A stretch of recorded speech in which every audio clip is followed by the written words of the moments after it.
say some words before you start. הוא מבחירי הרופאים בתחום של הטכנולוגיות החדשות למסתמים. הוא כירורג לב שגדל ועבד באיטליה תחת אלפיירי. מעורב בכל הטכנולוגיות החדשות בשנה האחרונה, ולכן היה מאוד קשה להביא אותו לכאן. הוא נהיה מנהל המחלקה לניתוחי לב בציריך, ולמרות זאת הייתי צריך בעצם להתחנן באיטלקית. הוא הסכים להגיע לכאן לשמחתי, והוא באמת בחזית המדע. הוא כירורג שעושה גם ניתוחים וגם פעולות פולשניות, I'm very happy to have you here. Please, Francesco. I'm very honored to be in such an important institution with such an important historical name, the Rambam. I went to Wikipedia to learn it, so I think it's very important.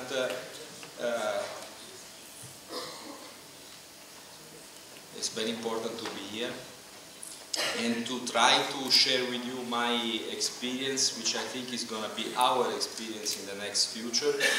What is the future of surgery and cardiology in the field of heart disease?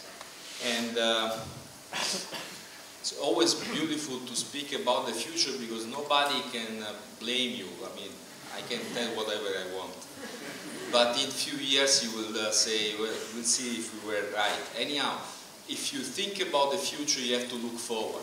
That's the number one rule.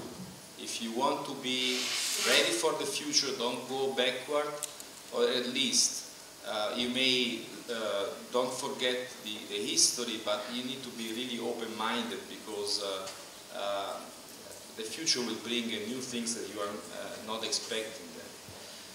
I think the basic background we should not forget is what happened in the last 10 years. We've just seen some examples of what we have been experiencing. Cardiology and cardiac surgery are just like two twins which have been separated at birth, and for some reason there was a parallel pathway, but now the two professions are joining together. Surgery trying to become less invasive, intervention cardiology trying to become more invasive, and at the end the two professions meet in the middle. This situation created the environment for a very important unmet need, which was a teamwork. 10-15 years ago, those who were involved in the very early stages of these new interventions realized that nobody had all the skill set, all the skills needed to run a procedure, so we were forced at that time to work together. And that was the new birth of the teamwork. Now, teamwork is one subject that I think is probably one of the most innovative ones. We know what that means. Basically, we have to work together to get somewhere. But it's interesting because when we go to school, when we go to university, we are trained to work on our own. We compete each other to be the best. And it's very difficult to realize in life one day that you need to work in group to get your goal. And but you need to remember that this is the real teamwork. Teamwork means one team, one goal. And this is where we are going at the moment. The next future will be more and more collaborative effort rather than competition within the same institution. And I think transcatheter valves have been the last addition to a vast therapeutic offer for patients with valve disease. Today we can offer a patient conventional surgery, we can offer minimal invasive and robotic surgery, and we now can offer transcatheter solutions, at the moment only limited to few devices, but in the future more and more will come.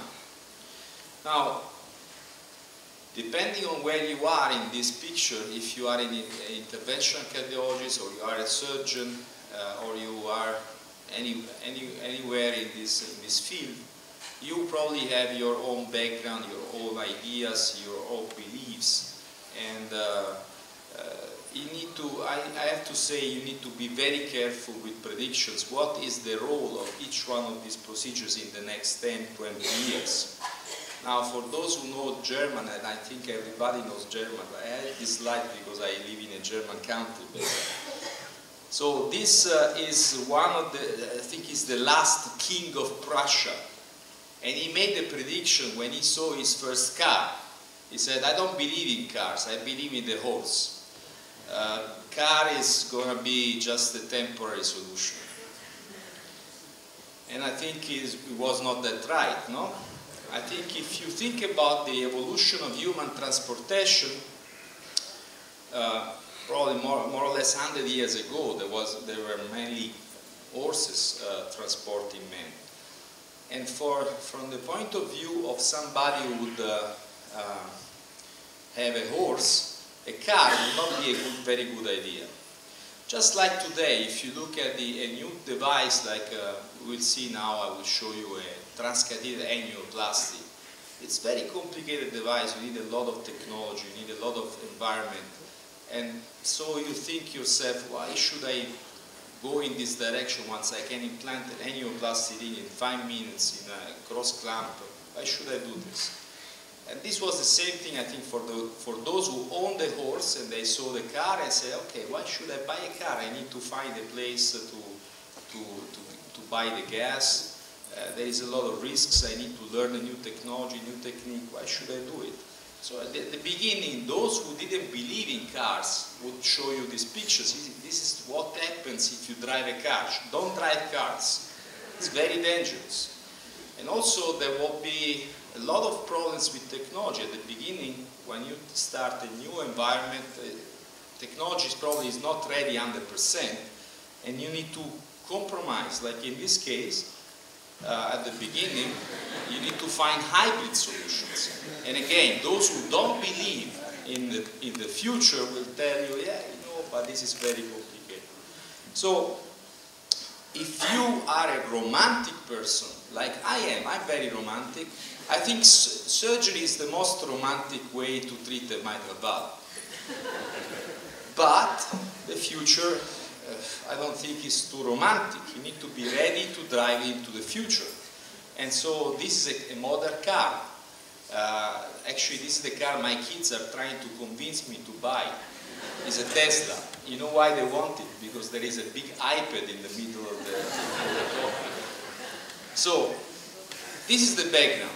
We have to be very open-minded in our daily business, because the future is coming to us. It's much faster than you think. And the future, to some extent, is not so modern, particularly when we talk about new technologies. You know, cardiac surgery in the last 50 years, 60 years evolved as an open approach using cardiopulmonary bypass, stopping the heart, and using cardioplegia, ischemia, to visualize the structures and to treat the intracardiac structures. When the heart-lung machine was not available, the only way to treat something was to go off-pump, beating heart, with an endovascular approach. So the very first cardiac procedure was a modern procedure, was a beating heart procedure with an endovascular approach, with a device which was a little bit maybe aggressive. It doesn't look like a surgical device, it looks more like a criminal stuff. But this was a first case in 1923. There was a first valvotomy, transventricular valvotomy. This is the little lady, happy after the procedure, little scar here. And what about mitral commissurotomy? This has been a very important solution. Still, it is an important solution for mitral stenosis. Over time, this, which was a surgical approach, became a transcatheter approach. So, what we're talking about today, what we see, the evolution of surgeries today, is basically the end of a cycle. And this slide is the reason why I'm here with you. So I think I was very lucky to be in the right place at the right time. I have been the witness of the evolution of modern cardiac surgery from a surgical approach to a transcatheter approach. What you see here is the same procedure, is the Alfieri technique done on an open sternotomy approach. The same procedure can be done with a minimal invasive video-assisted approach. Can be done robotically and percutaneously. Same procedure, 4 different delivery systems, the same operator. I did all these procedures, so I've seen the evolution of this technique into a percutaneous approach. And the advantage is clear. Going from open approach to video-assisted, we were able to avoid sternotomy, which is obviously a very morbid approach. If we can avoid, why not? We tried even to avoid any skin incision using robotic approach, but still, we should stop the heart, go under heart lung machine, have some ischemia time, and another idea was to get rid of cardiopulmonary bypass and ischemia, and that would be a percutaneous approach. As we were going in this direction, we found out we needed some other technologies to support, namely imaging. So today, we strongly rely on imaging. I will show you some details about this. But the point I want to make once more, I want to make it very strong. This is not a new procedure. This is just the end of the evolution. It is going in the direction of endovascular approaches under the beating heart. And this will cover most of surgical approaches we have currently today. I don't want to speak too much about the mitral clip, and I think you have seen enough. Mitral clip is a new solution for mitral insufficiency. There is now growing evidence, more than 20,000 patients treated. Unfortunately, only one trial only available at the moment, although there are three more trials going on comparing surgery and mitral clip in the GEN EMR and mitral clip versus medical therapy in functional MR. What we know now, anyhow, is that this procedure works in many patients, not in everybody.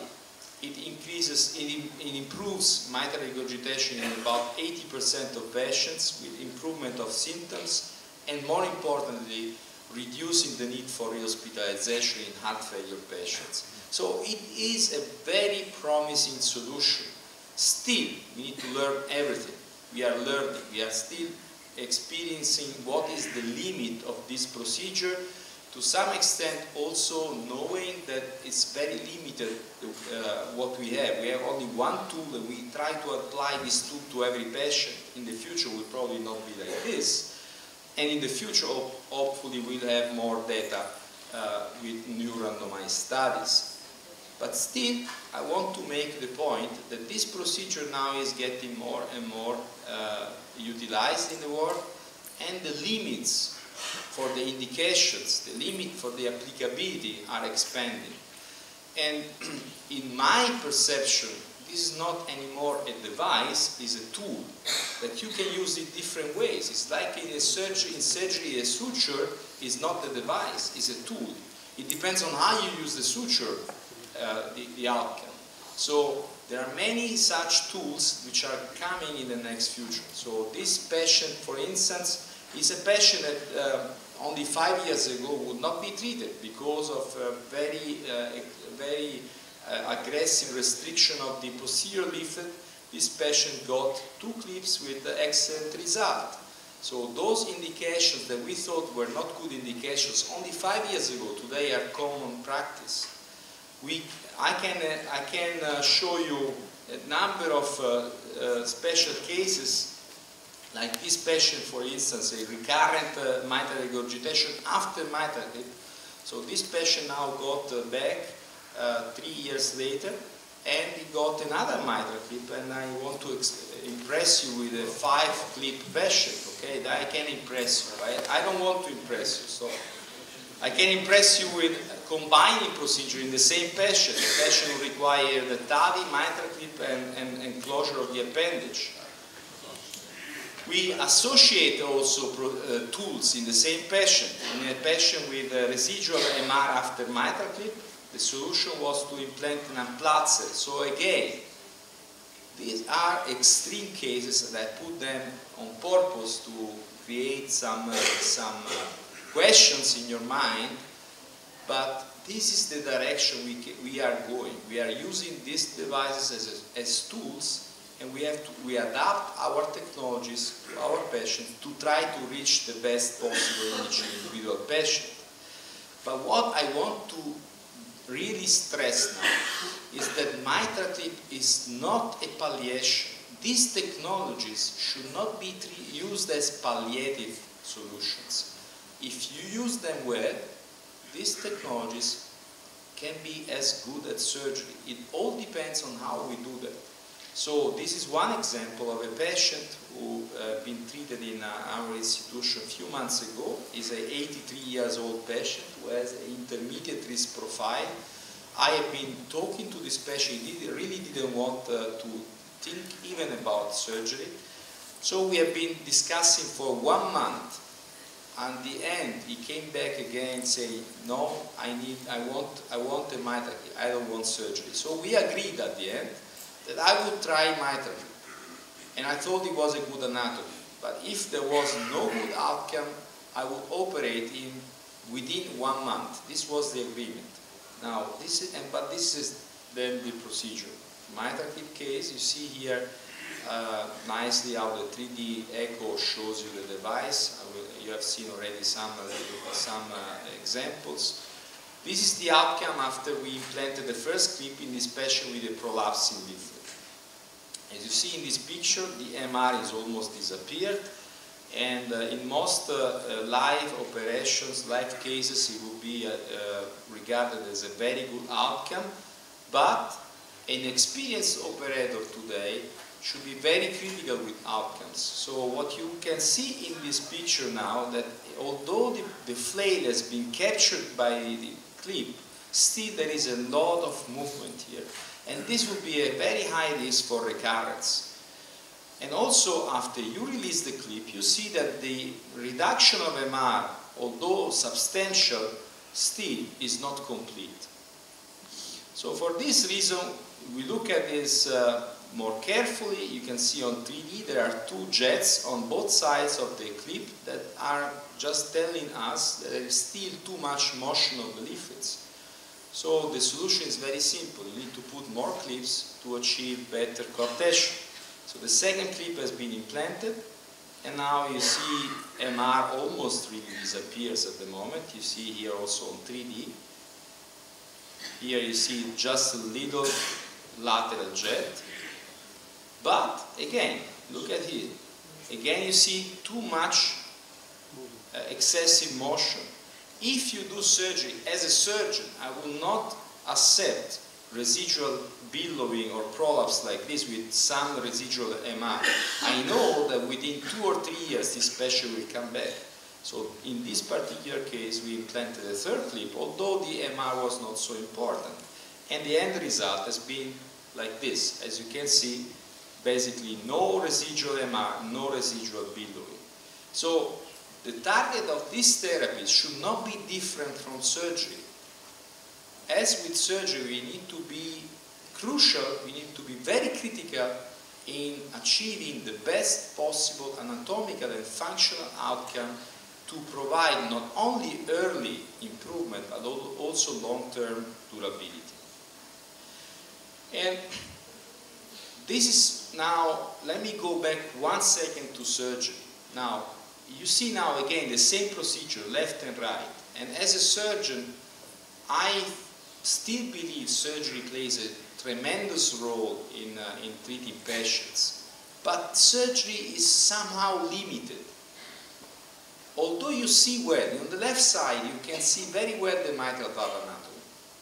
We can put the sutures exactly where we want. The heart is not moving. We can interact with the structures very easily. But there is one thing missing that you see on the right side. we see the anatomy, we see the structures, we don't see the functionality of the valve. So we're working on a structure which is very dynamic, but as we work on it, it's not moving. So we are missing one dimension, and that's what is the beauty of our transcatheter procedures, which introduce a fourth dimension in our practice. We can interact with the valve dynamically, and we can somehow adjust our treatment as we do the procedure. So this is the secret of the future, to be able to interact dynamically with the structures. So the future of valve interventions applies also to surgery. In my opinion, with this experience, we are going to see some cross-fertilization of both worlds.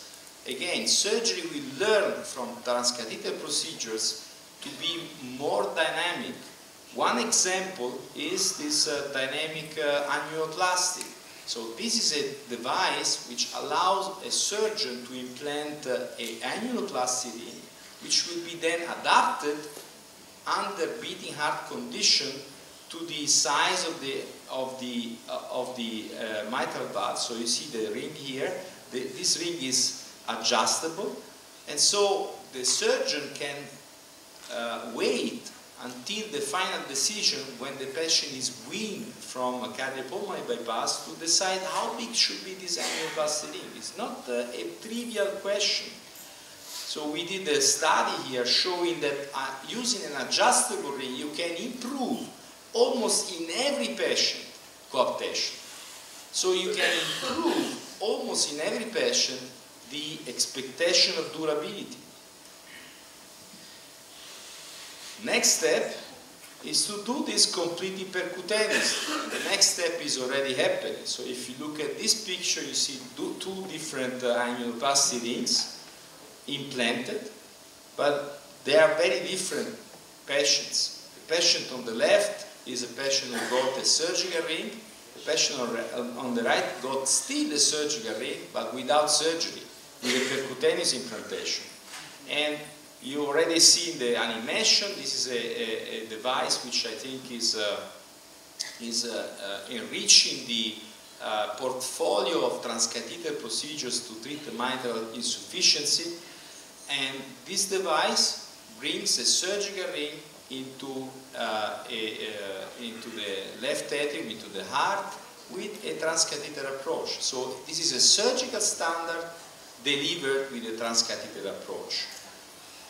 You already seen this animation, but basically the procedure is done very similar to a mitral clip under fluoro and echo guidance. The device is implanted, and once the annuloplasty ring is implanted, you can reduce its size to achieve the amount of coaptation which is needed.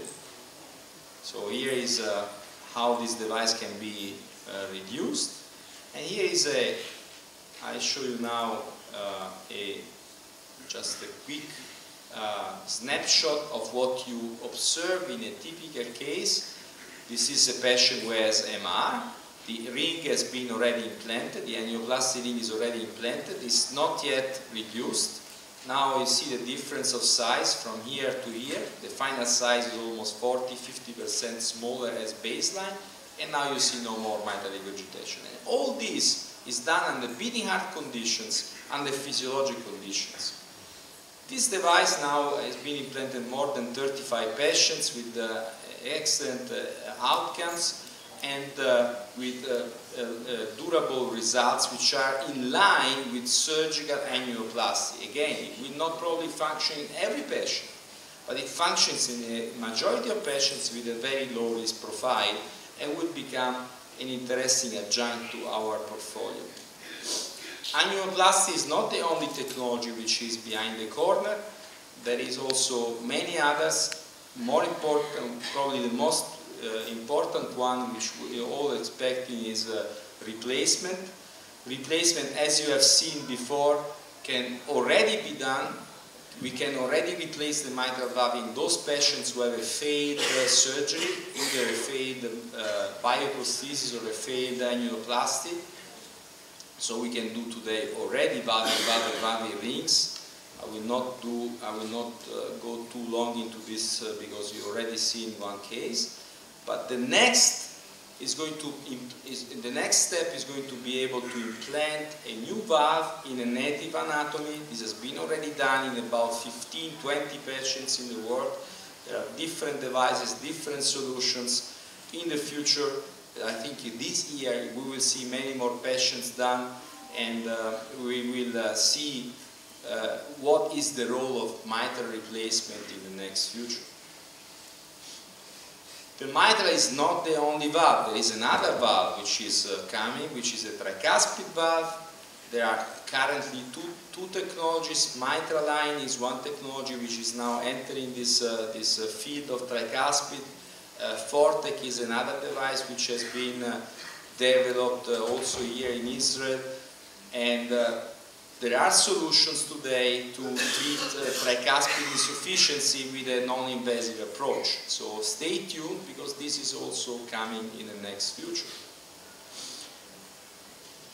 A very important factor for success is going to be imaging. Imaging is key of success of this procedure. Our future in this field will depend on imaging. It is like this. If we have no imaging, it's like driving a car blinded. So we need somebody to assist us as we do these procedures. And imaging is fundamental obviously in the diagnosis, but also in screening, planning the procedure, selecting the patients, guiding the procedure, and so on and so forth. So I will the CT scan today is becoming a very easy technology that is available to everybody. This is Osiris. You can download it and you can reconstruct the mitral valve and get all the anatomical details yourself for free.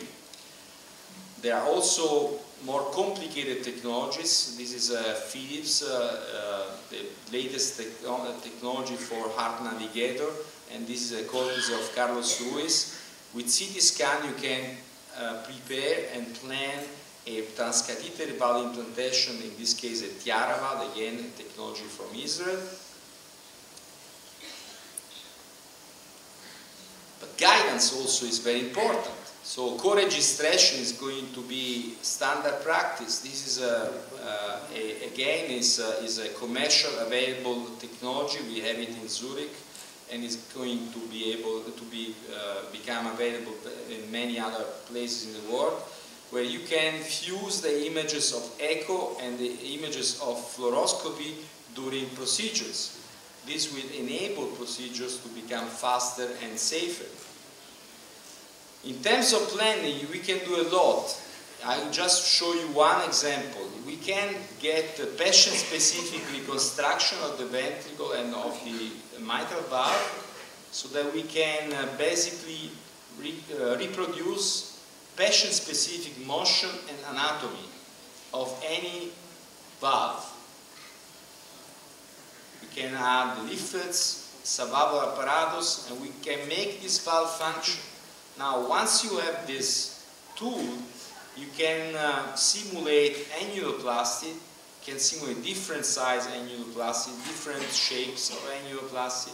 You can simulate a mitral clip, or you can simulate any other procedure.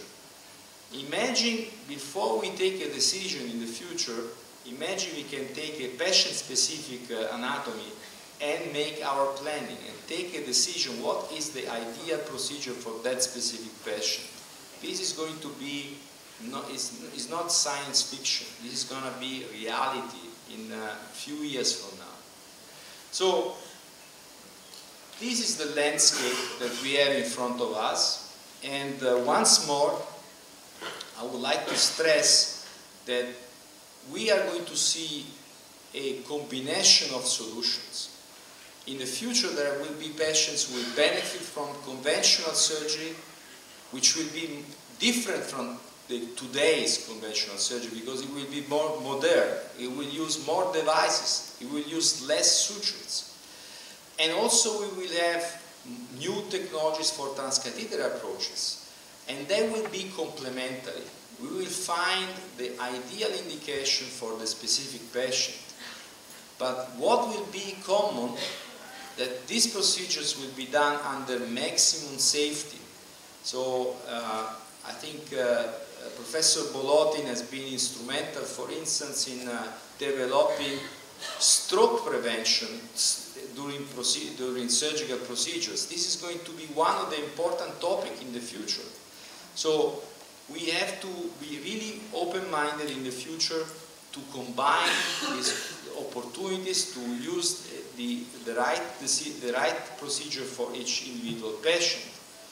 Anyhow, we have to have in mind that the evolution of interventions is towards endovascular approaches, and we have to be open-minded. There are two practical devices, ASD closure and balloon valvuloplasty. Today, these are not anymore done surgically unless the patient is not suitable for a percutaneous approach. So this is a normal evolution of surgery. Surgery is still a very important solution, but in the future, if a transcatheter procedure will offer the same outcomes, it will be favored over surgery as a natural choice, particularly because of the ease of reproducibility and because of the safety profile. So in conclusion, let me once more thank Professor Bodin for this invitation and share with you my happiness to be in Israel once more. I think there is only one thing we need to remember. In the future we will have many options. We have to be open-minded, unbiased, and work together to offer the ideal solution for the patient so that we can offer a tailored approach where we adapt to the patient. We should not adapt the patient to us. Thank you very much.